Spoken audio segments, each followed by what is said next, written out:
Hello guys, आज मैं revenant के एपिसोड 7 को एक्सप्लेन करने वाली हूँ। अगर आपने पहले के एपिसोड्स नहीं देखे हैं तो आप मेरे चैनल पर जाकर देख सकते हैं। पिछले एपिसोड के लास्ट में हमने देखा था जब सानयंग उसी लड़के यूजिन की फोटो देखती है तब उसे याद आता है कि उसने इस लड़के की परछाई प्रोफेसर के घर पर देखी थी। अब इसी चीज को पता करने के लिए वो प्रोफेसर के घर पर जाती है। वहाँ जाकर वो यूजिन की परछाई देखती है।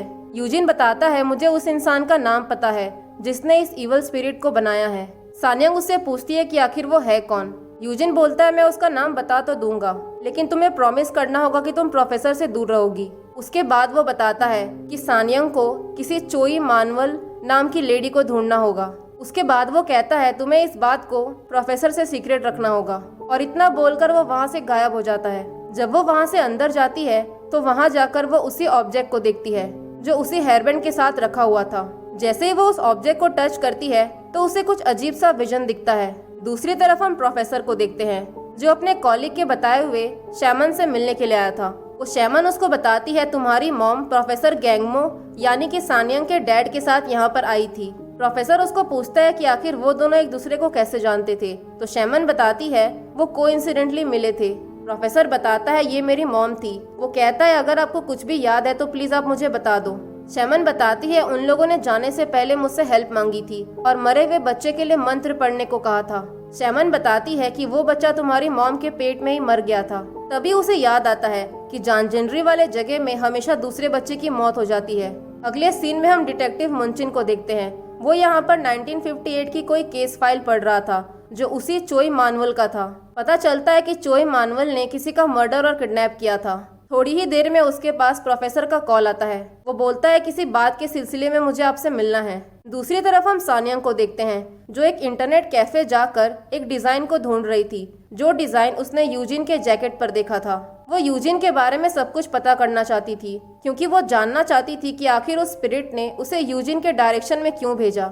सानयंग को वो डिजाइन मिल जाता है जो किसी हाई स्कूल के ड्रेस पर बना हुआ था। यहाँ से हमें फ्लैशबैक का एक सीन दिखाया जाता है। जब यूजिन के मॉम की डेथ हो गई थी तब वो और उसके डैड प्रोफेसर की दादी से मिलने के लिए आए थे जो वहीं पर रहने वाले थे। घर के अंदर घुसने से पहले प्रोफेसर की दादी ने उन दोनों के ऊपर कुछ छींटा था। अगले सीन में हम देखते हैं जब प्रोफेसर घर पर आता है तो यूजिन के अलावा वहाँ पर कोई नहीं था। यूजिन हर कमरे में जा जाकर सब कुछ चेक कर रहा था। थोड़ी ही देर में प्रोफेसर की दादी वहाँ पर आ जाती है, इसीलिए वो दोनों खिड़की से भाग जाते हैं। तब प्रोफेसर नोटिस करता है कि यूजिन की आंखें लाल हैं। रात होने पर यूजिन दोबारा से प्रोफेसर की दादी के रूम में गया था उनके कैमरे को चुराने के लिए। उसी टाइम पे उसने ड्रॉवर में एक शैमन का फोटो देखा था जिसका नाम था चोई मानवल। यहाँ से सीन आ जाता है प्रेजेंट में जहाँ पर यूजिन के डैड यानी कि वाइस प्रेसिडेंट किम होंगसे से मिलने के लिए आए थे। वो उसे डिटेक्टिव मुनचिन पर नजर रखने के लिए बोलता है और कहता है, अगर तुमने मेरी मदद की तो मैं तुम्हारी मदद करूंगा ताकि तुम्हारा प्रमोशन हो जाए। होंगसे उसको पूछता है कि आपको डिटेक्टिव मुनचिन से क्या लेना देना है। तो वाइस प्रेसिडेंट किम कहता है, मुझे डिटेक्टिव मुनचिन में कोई इंटरेस्ट नहीं है बल्कि मुझे प्रोफेसर योम में इंटरेस्ट है। मैं जानना चाहता हूँ कि वो दोनों आखिर क्यों मिलते हैं और क्या बातें करते हैं। दूसरी तरफ हम प्रोफेसर योम को देखते हैं जो मुनचिन से मिलने के लिए आया था। वो मुनचिन को बताता है उसका एक सिबलिंग था जो जन्म से पहले ही मर गया। अब क्योंकि वो एक सेकंड चाइल्ड था इसीलिए इवल स्पिरिट ने उसको मार दिया था। उसके बाद वो शैमन से हुई सारी बातें बताता है। उसके बाद वो बताता है उसको प्रोफेसर गैंगमो के बारे में ज्यादा से ज्यादा पता करना है और इसी वजह से वो उससे रिलेटेड सारे सुसाइड केसेस को देखना चाहता है। मुनचिन कहता है, मैंने उन सारे सुसाइड केसेस को देखा लेकिन मुझे कुछ भी नहीं मिला। उसके बाद मुनचिन उसे वही न्यूज़पेपर कटिंग दिखाता है। वो कहता है, ये मुझे प्रोफेसर गैंगमो के नोटबुक से मिला और जिस रिपोर्टर ने इस आर्टिकल को लिखा था उसने भी सुसाइड कर लिया था। उसके बाद वो मोगदान की मर्डर सस्पेक्ट का फाइल दिखाता है जो और कोई नहीं बल्कि चोई मानवोल थी। फ्लैशबैक के सीन में जब डिटेक्टिव चोई मानवोल को अरेस्ट करने के लिए उसके घर पर गए थे तब वहां से उन्हें मोगदान के कपड़े मिले थे और अरेस्ट होने के बाद उस शैमन ने जेल में ही सुसाइड कर लिया था और उसके हाथ पर भी वही निशान थे। प्रोफेसर योम फाइल में देखता है वहाँ पर 5 ऑब्जेक्ट्स के नाम थे जो उसी शैमन के घर में से मिले थे। अगले सीन में हम होंगसे को देखते हैं जिसने सानयंग को मिलने के लिए बुलाया था। वो सानयंग से पूछता है कि आखिर प्रोफेसर किस टाइप का आदमी है। तो सानयंग कहती है, आप डिटेक्टिव मुनचिन से पूछ लो क्योंकि प्रोफेसर और मुनचिन काफी क्लोज हैं। सानयंग उससे कहती है, मुझे तुमसे एक फेवर चाहिए, तुम मेरे लिए एक लड़के का पता लगाओ। वो कहती है, मुझे लड़के का नाम तो नहीं पता, बस इतना पता है कि 1999 में वो जांगजिल हाई स्कूल में पढ़ता था और उसने किसी रीजन से सुसाइड कर लिया था। इस तरफ प्रोफेसर एक शैमन से आकर मिलता है जो चोई मानवल का डिसेंडेंट था। वो उसे वही ऑब्जेक्ट और हेयरबैंड दिखाता है।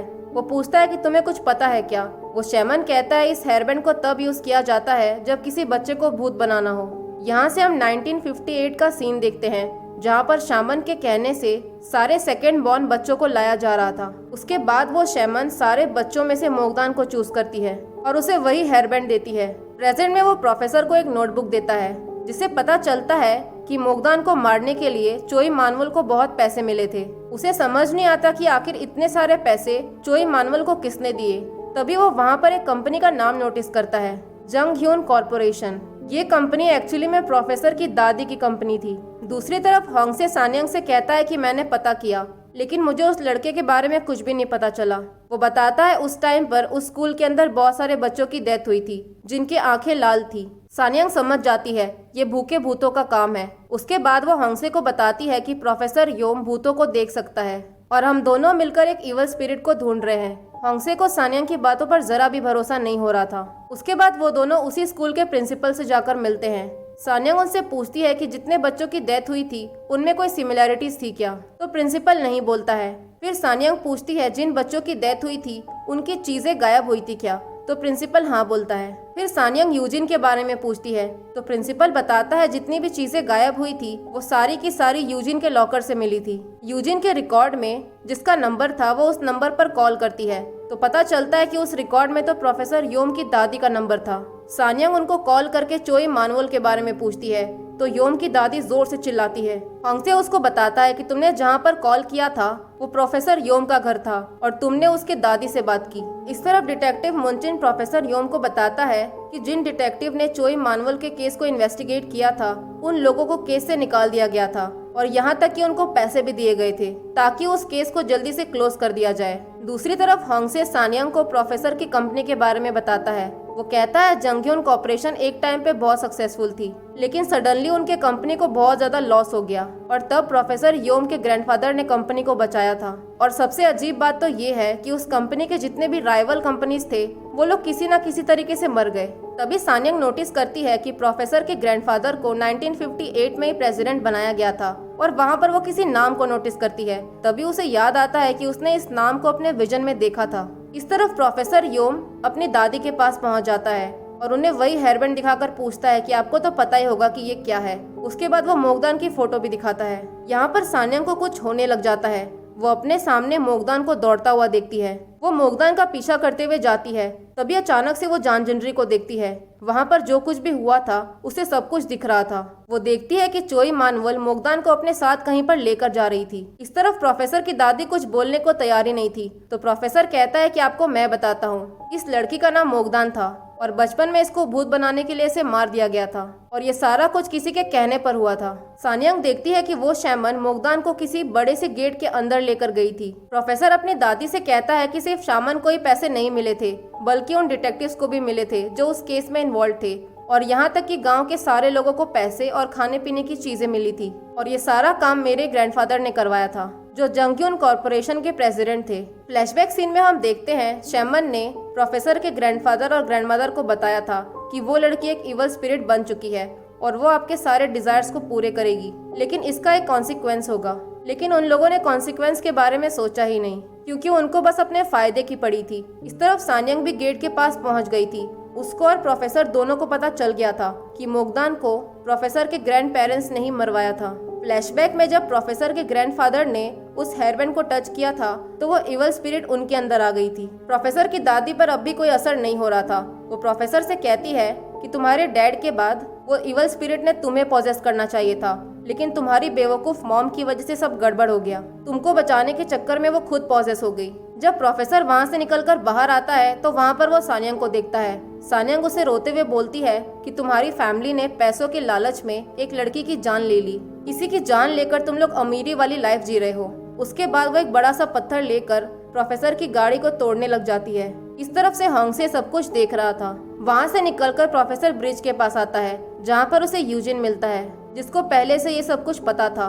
फ्लैशबैक सीन में जब यूजिन प्रोफेसर की दादी के ऑफिस में गया था तब अचानक से उसकी दादी आ गई थी इसीलिए वो वहीं पर छुप गया था और उस वक्त सानियांग के डैड प्रोफेसर की दादी से मिलने के लिए आए थे। प्रोफेसर गैंगमो को पता चल गया था कि पैसों के लिए इन लोगों ने एक लड़की को मार कर उसको भूत बना दिया और उनको सारी बातें प्रोफेसर योम की मॉम ने बताया था।